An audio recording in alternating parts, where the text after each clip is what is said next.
Saudações a todos, sejam todos bem-vindos a mais um capítulo da série A Bíblia ao longo do ano, aqui no canal da Igreja Luterana de Interlagos. Eu sou o pastor Rômulo Souza e quero conduzir vocês neste dia 29 de fevereiro, em que nós teremos o estudo dos capítulos 13 a 16 de Números. Vamos juntos? Iniciando pelo breve resumo dos capítulos. Capítulo 13. Temos contato com uma estratégia polêmica. O envio de espias, de espiões a Canaã. Esta perícope, este trecho aqui das Escrituras, precisa ser visto de forma correlata com o texto de Deuteronômio 1, 19 a 25. Que dá a entender que naquele momento, Moisés pretendia ir diretamente à terra prometida, mas que o povo preferiu ouvir os 10 profetas da catástrofe, os espiões que haviam ido a Canaã e que retornaram com suas histórias de gigantes, de gafanhotos, e enfim, desanimaram o povo a sair a Canaã. No capítulo 14, vemos a reação do povo ao relatório dos espias. O povo, mesmo sendo guiado por Deus por uma nuvem de dia e uma coluna de fogo à noite, duvida. Duvida que pode derrotar os cananitas. E como resultado, Deus se ira contra eles. Moisés intercede pelo povo e a punição é que ninguém entrará na terra prometida daquela geração, com exceção de Josué e Calebe. Alguns, arrependidos por terem duvidado de Deus, resolvem por conta própria enfrentar os amalequitas e cananeus. E o que acontece com eles? Acabam derrotados. No capítulo 15, vemos as leis a respeito de ofertas e sacrifícios, mais uma vez, além de um episódio de castigo pelo descumprimento do sábado e a função das franjas das capas. O curioso neste capítulo é que o primeiro versículo é totalmente oposto ao capítulo anterior. As instruções que se seguem são para quando entrarem na terra, ou seja, essa entrada até poderia ter sido adiada, mas certamente aconteceria. E todo aquele medo que o povo tinha dos cananitas iria apenas ser um sentimento, porque eles iriam entrar na terra prometida. E assim nós percebemos como que Deus age, demonstrando ao povo que o medo deles não se justifica, pois Deus está com eles. E por último, o capítulo 16 segue numa escalada monumental de rebeldia e castigo de Deus. Primeiro, Corá se insurge contra o monopólio do sacerdócio por parte de Arão. Aqui, Arão antes tinha questionado a liderança de Moisés, agora Arão tem o seu sacerdócio questionado por Corá. Já Datã e Abirão acusam Moisés de ser prepotente e de ter falhado na missão de levá-los à terra prometida. E na verdade, todas essas acusações eram feitas contra Deus, e é Deus quem põe fim a esta rebelião. Moisés e Arão intercedem pelo povo.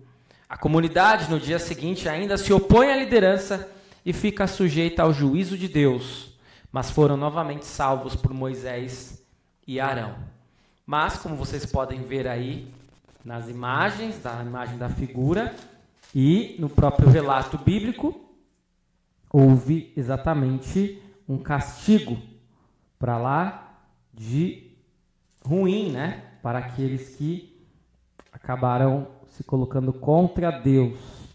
A terra se abriu e engoliu aqueles que se colocaram contra Arão e que se colocaram também contra Moisés. E assim nós percebemos como Deus continua tomando conta de tudo aquilo que os perversos, os pecadores acham que poderão fazer. Nós percebemos como é ruim quando alguém se revolta, não contra os líderes de Deus, mas especialmente contra Deus, porque uma vez que eles se revoltaram contra os líderes, eles estavam se revoltando contra Deus. É isso então, de breve resumo dos capítulos, vamos para a parte 2 com as questões e dúvidas que podem surgir. Temos hoje 10 questões novamente. Normalmente nós temos 10, às vezes temos menos. Primeira questão. Qual era a missão dos espias enviados por Moisés?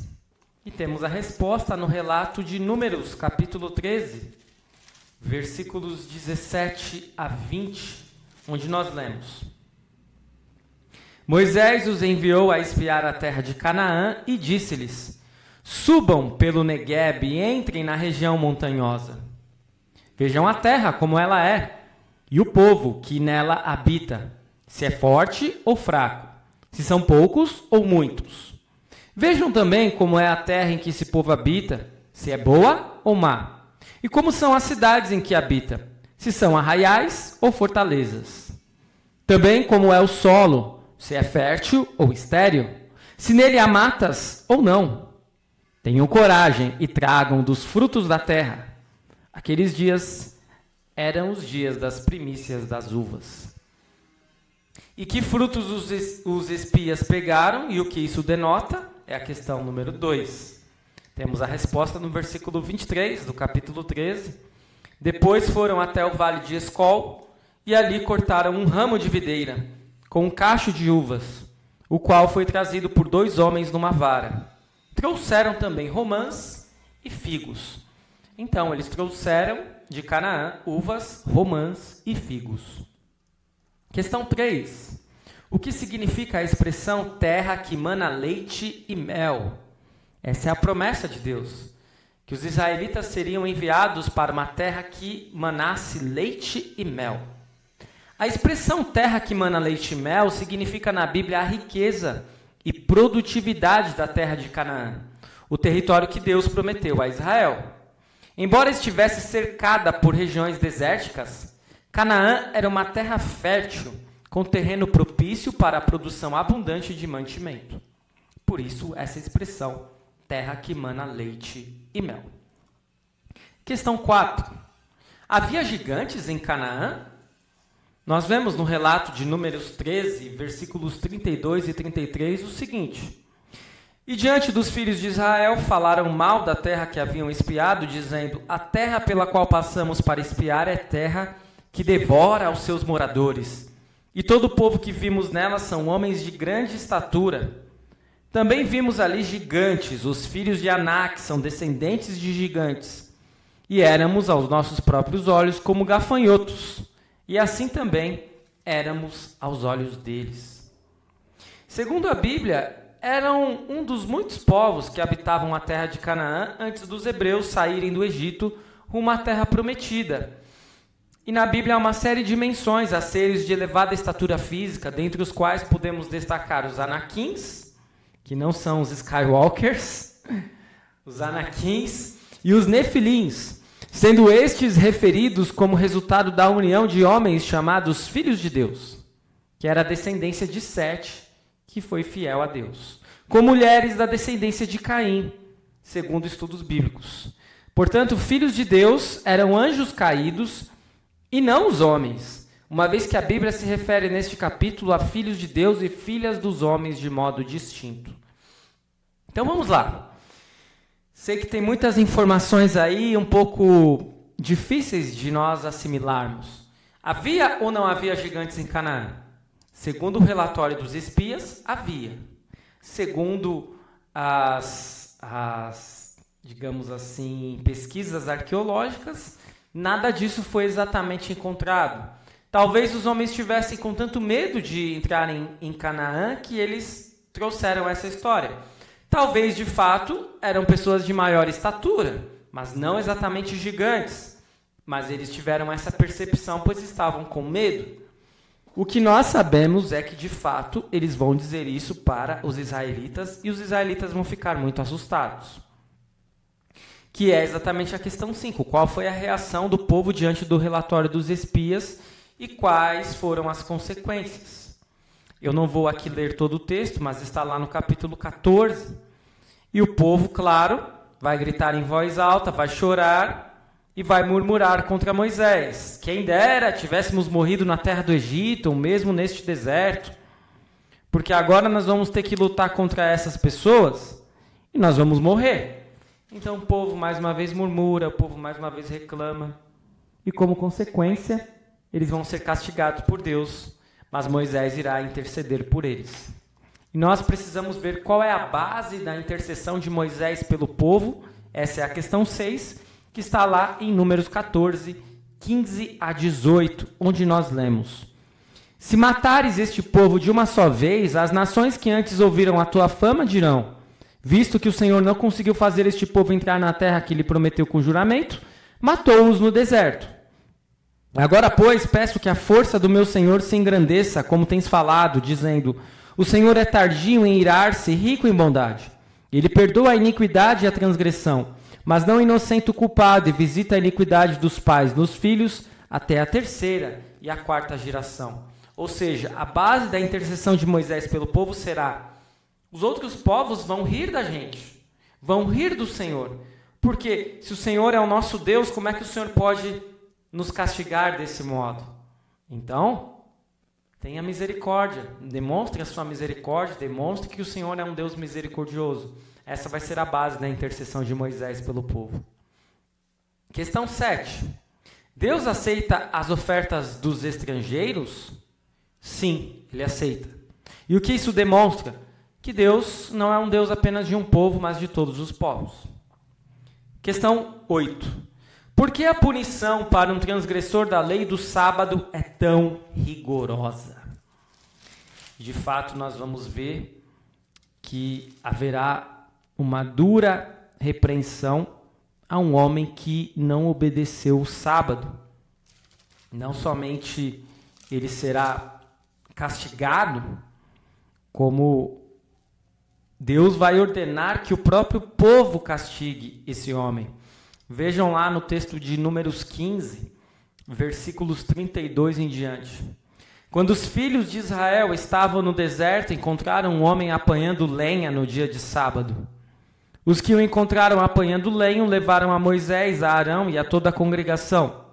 Eles os mantiveram preso, porque ainda não estava declarado o que se devia fazer com ele.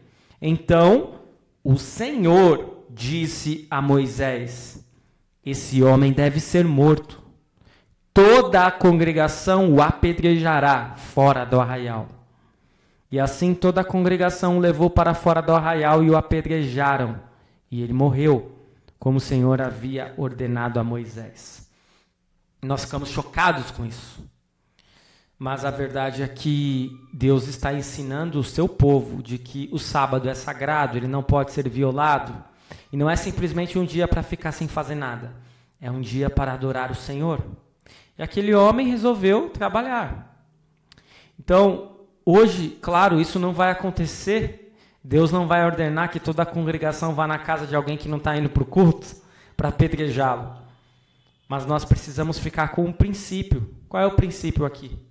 Que o 3º mandamento é de suma importância. Que, se possível, devemos estar na casa do Senhor todos os domingos. E que isso é da vontade de Deus. Questão 9. Qual a função das franjas das capas dos israelitas? E por que isso é tão importante? Nós vemos o texto das franjas das capas lá no capítulo 15, versículos 37 em diante. Diz assim: o Senhor disse a Moisés: fale aos filhos de Israel e diga-lhes que ao longo das suas gerações coloquem franjas nas extremidades das suas capas e ponham um cordão azul em cada franja. E as franjas estarão ali para que, ao vê-las, vocês se lembrem de todos os mandamentos do Senhor e os cumpram, para que vocês não se deixem arrastar à infidelidade, seguindo os desejos do seu coração e dos seus olhos. Faço questão de retornar a imagem para você visualizar. Então, estava lá as franjas das capas, que eram azuis, e elas serviriam, então, para lembrar dos mandamentos. E perceba que esse relato vem logo após o castigo do homem que desobedeceu o sábado. E é importante que a gente continue lembrando dos mandamentos. A gente não consegue cumprir os 10 mandamentos, nenhum deles. Mas eles precisam ser o nosso alvo. Porque deste modo nós estaremos procurando seguir a vontade de Deus e a nossa vida será muito melhor. Inclusive, Talit, que é o nome dessa franja, é um meio de lembrança do mandamento de Deus até hoje. Há muitos judeus. Questão 10, última questão. Como podemos compreender o castigo de Deus enviado a Corá, Datã e Abirão? Os rebeldes principais, Corá, Datã e Abirão, foram castigados de maneira notável. Seus propósitos eram de separar o povo. O Senhor os separou do povo e depois separou o solo debaixo deles, para que fossem tragados com as suas famílias e os seus bens.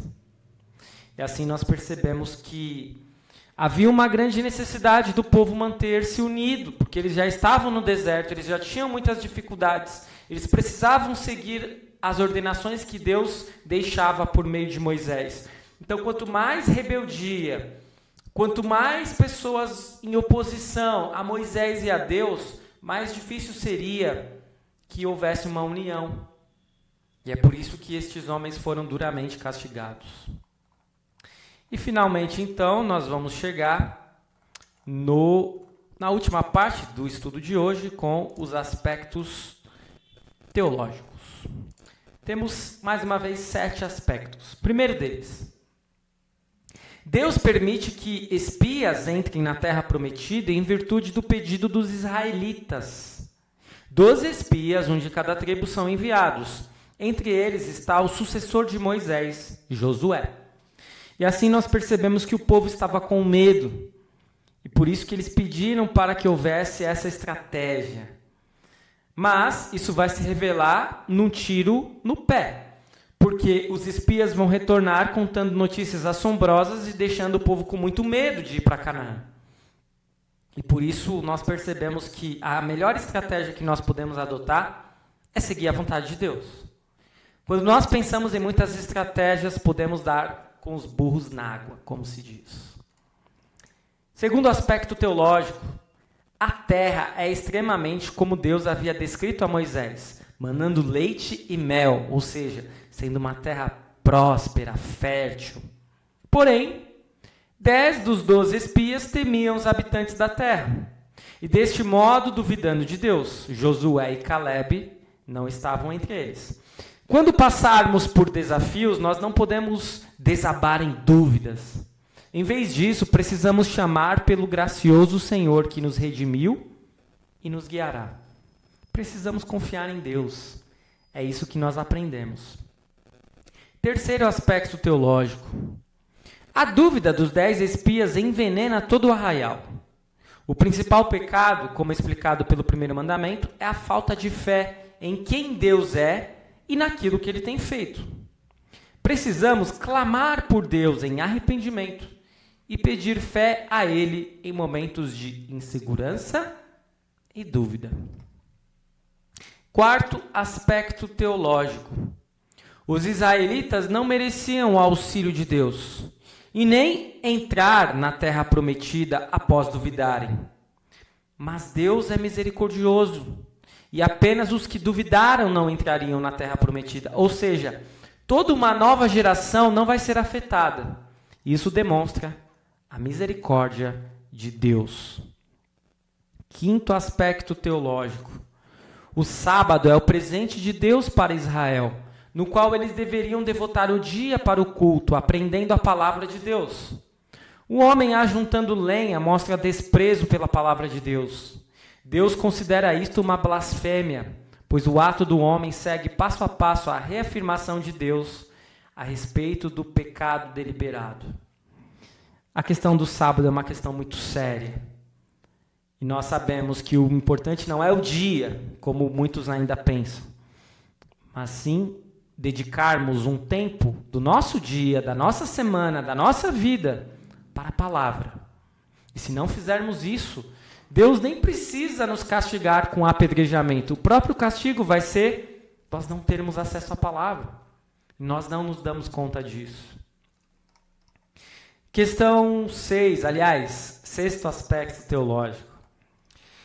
Deus provê um lembrete visível para os israelitas de sua palavra e de sua presença entre eles, que também vai ser considerado lá como os filactérios hoje, né? Os filactérios já vão ser mais uma questão dos fariseus, né? Mas aquelas franjas nas capas. Hoje, na cruz do Filho de Deus, nós testemunhamos o último lembrete da lei e do Evangelho de Deus, sua ira e graça. Hoje o melhor lembrete está na cruz. Sétimo e último aspecto teológico. Podemos perguntar: Deus foi justo permitindo que toda uma geração morresse antes de guiar os israelitas para a terra prometida? Uma resposta vem da rebelião de Corá e seus seguidores, que ameaçam a vida dos servos do Senhor e a unidade da congregação. Porém, quando a punição do Senhor cai sobre os rebeldes, o servo do Senhor, Arão, corre para o meio da praga para salvar o povo. Sua intercessão nos lembra a intercessão de Cristo por nós. Ele veio habitar entre nós para nos salvar, mesmo nós sendo ainda pessoas rebeldes e inimigas de Deus. É isto por hoje. Amado irmão, amada irmã, eu espero que tenha sido de grande proveito para você, para mim, como sempre foi. Para mim é sempre uma alegria fazer este vídeo, todos os dias termos acesso à palavra de Deus. Fique na paz do Senhor, continue seguindo o nosso canal, continue seguindo esta série, a Bíblia, ao longo do ano, e amanhã iniciamos um novo mês. Já passamos aí 2 meses desta nossa série, começamos em meados de janeiro, terminamos fevereiro e vamos então para dia 1º de março com números 17 a 20. É isto? Espero que tenha sido de proveito. Fique na paz do Senhor. Até o nosso próximo vídeo.